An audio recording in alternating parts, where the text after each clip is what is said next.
बिस्मिल्लाहिर्रहमानिर्रहीम। अस्सलाम वालेकुम व्यूअर्स, मैं हूं एडवोकेट एहसन कुरैशी। आज हम डिस्कस करेंगे कि क्रिमिनल केस के अंदर समन या वारंट कब जारी किए जाएंगे, कौन जारी करता है, वारंट या समन की शक्ल क्या होगी और किस किस तरीके से वारंट या समन वो सर्व किए जा सकते हैं। क्या जज साहब वारंट और समन इकट्ठे भी जारी कर सकते हैं कि नहीं, कौन सा रेलिवेंट लॉ है, कौन सी प्रोविज़न है सीआरपीसी की जो इसको डील करते हैं, इसके ऊपर आज हम डिस्कस करेंगे। लेक्चर स्टार्ट करने से पहले गुजारिश है, अगर आप मेरे चैनल पर नए हैं तो मेरे चैनल को सब्सक्राइब कर लें और वीडियो को ज़्यादा से ज़्यादा लोगों तक शेयर भी करें ताकि ये मालूमाती वीडियो ज़्यादा से ज़्यादा लोगों तक पहुंचाई जा सके और नॉलेज शेयरिंग के अमल को बढ़ाया जा सके। सबसे पहले हम डिस्कस कर लेते हैं रेलिवेंट जो चैप्टर है सीआरपीसी का। वो रेलिवेंट चैप्टर सीआरपीसी का जो समन से रिलेटेड है, यानी कि processes to compel appearance, chapter 6 of CrPC, उसका सेक्शन 68 से लेकर सेक्शन 93 तक कि इसके अंदर ये तमाम समन वारंट से रिलेटेड ये चैप्टर है। और इन सेक्शंस के अंदर ये बताया गया है कि कब समन जारी करेंगे, कैसे समन जारी होगा, वारंट कैसे जारी होगा और किस सेक्शन के तहत जारी किया जाएगा। हम शॉर्टली इनको देख लेते हैं। 68 के अंदर लिखा गया है कि फॉर्म ऑफ समन्स, समन्स की शक्ल कैसी होगी। तो समन जो है रिटन शक्ल में होना चाहिए, पहली बात। स्टैम्प्ड और साइंड होना चाहिए, जज की स्टैंप लगी होनी चाहिए और सिग्नेचर होने चाहिए। उसके बाद समन जो है वो कौन सर्व करेगा, तो उसी के अंदर 68 के अंदर लिखा गया है कि समन जो है वो पुलिस ऑफिसर सर्व करेंगे या ऑफिसर ऑफ द कोर्ट, जिस कोर्ट ने समन जारी किया उसका कोई एहलकार भी समन सर्व कर सकता है, या फिर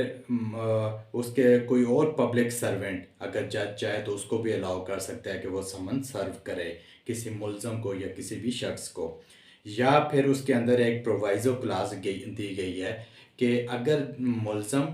या कंप्लेनेंट वो अगर रिक्वेस्ट करें जज से कि हम अपने अपने विटनेसेस को ख़ुद समन सर्व करेंगे, तो वो भी ख़ुद भी वो समन, जज अगर इजाज़त दे दे तो वो ख़ुद भी समन सर्व कर सकते हैं। ये तो सर्विस ऑफ समन्स के वाले से हो गया कि समन कैसे होंगे और कौन कौन सर्व कर सकता है। अब 69 के अंदर कि समन किस को सर्व करना चाहिए, तो जिस 69 के अंदर लिखा गया है कि जिसके नाम का समन जारी होगा उस शख्स को पॉसिबल हो तो जाकर सर्व किया जाना चाहिए। अब सर्व कैसे किया जाएगा, उसको एक परत थमा दिया जाएगा और एक परत जो शख्स दे रहा होता है उसको, उसके पास जो मौजूद होता है उसके उस पर सिग्नेचर ले लेगा। यानी कि दो परत होंगे, एक उस मुल्ज़म को या उस शख्स को दे दिए जाएंगे और दूसरा जो परत है उस पर उसके सिग्नेचर लेकर रिपोर्ट अदालत में जमा करवा दी जाएगी। ये 69 के अंदर लिखा गया है। 70 के अंदर लिखा गया है कि जहाँ पर्सनल सर्विस पॉसिबल ना हो, यानी कि उस शख्स को जिसके नाम का समन जारी हुआ वो नहीं मिल रहा, ड्यू डिलिजेंस बड़ी कोशिश की मगर वो नहीं मिल रहा, तो फिर अडल्ट मेल मेंबर उसकी फैमिली का कोई भी हो तो उसको भी समन रिसीव करवाया जा सकता है। उसको समन रिसीव करवा कर जो सेकंड परत होगा उस पर से उसकी इंडोर्समेंट ले लें, सिग्नेचर ले लें और रिपोर्ट अदालत में जमा करवा दी जाएगी। और 71, ये तो 70 में हो गया। 71 के अंदर ये लिखा गया है कि दोनों सूरतों में, यानी कि 69 के तहत भी सर्विस पॉसिबल नहीं और 70 के तहत भी सर्विस, यानी कि पर्सनल जो साल्तन वसूल करवाना था समन 69 के तहत वो भी पॉसिबल नहीं हुआ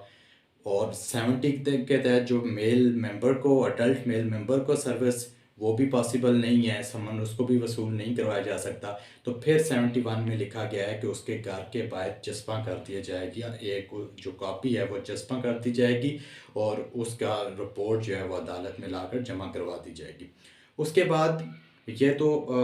नेक्स्ट, अच्छा, ये जो समन है, समन जारी करने के साथ साथ सेक्शन 90 के अंदर जज के पास ये इख्तियार है कि अगर वो ये समझे कि ये शख्स तो समन जारी करने से नहीं आएगा, इसके वारंट भी जारी कर देने चाहिए, तो वो डायरेक्टली समन के बजाय वारंट भी जारी कर सकता है और समन के साथ साथ वारंट भी जारी कर सकता है। यानी कि इन एडिशन टू समन जो है वारंट भी जारी कर सकता है उसके साथ साथ, और खाली वारंट भी जारी कर, मगर उसके लिए वो रीज़न देगा कि वो किस वजह से उसने वारंट जारी किए हैं। ठीक है, उसके रीजंस देगा, अगर रीज़न रिकॉर्ड करेगा। अदरवाइज़ ये प्रोसीजर ऐसे ही है कि समन जारी करेगा, फिर वारंट जारी करेगा, बेलेबल, फिर नॉन बेलेबल। अब वारंट जारी हो गए, सेक्शन 90 के उसके पास इख्तियार है कि इन एडिशन टू या लिeu ऑफ समन वारंट जारी कर सकते हैं, मगर रीज़न देगा। और वारंट अगर जारी करें, सेक्शन 75 सब सेक्शन 1 CRPC को वारंट को डील करता है, वो भी स्टैम्प साइन और स्टैम्प होनी चाहिए, साइन होने चाहिए और रिटर्न फॉर्म में होना चाहिए वारंट। अब वारंट जारी कर दिए उसने, वारंट जारी करने के बावजूद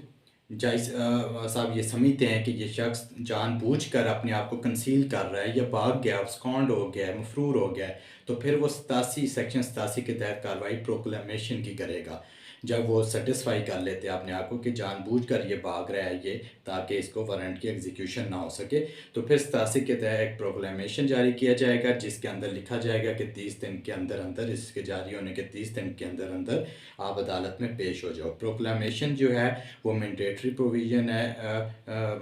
87 की, जिसमें लिखा गया है कि एक उसके घर के बाहर चस्पा कर दिया जाएगा, एक कॉन्स्पिक्यूस प्लेस पर जो उस एरिया के जहाँ पर वो रहता है उस विलेज टाउन में किसी मखसूस नुमायाँ जगह पर चस्पा कर दिया जाएगा, एक घर पर चस्पा होगा, एक नुमायाँ जगह पर उस विलेज या शहर में, और एक कोर्ट रूम के बाहर। और उसके बाद जो 87 की सब सेक्शन 3 है उसके अंदर लिखा गया कि जज साहब जब ये सारा प्रोसेस हो जाएगा तो उसमें वो अपनी एक स्टेटमेंट रिकॉर्ड लिखेंगे कि प्रोक्लेमेशन ड्यूली जो है वो पब्लिश हुआ है स्पेसिफाइड डेट पर, और उसके बावजूद अच्छा इसके साथ साथ जज साहब उसकी प्रॉपर्टी की अटैचमेंट का भी आर्डर कर सकते हैं अंडर सेक्शन 88 के तहत। अगर फिर भी वो नहीं आता तो फिर उसको प्रोग्राम्ड ऑफेंडर डिक्लेयर करके और सब्सिक्वेंट अरेस्ट तक जो है वो केस दाखिल दफ्तर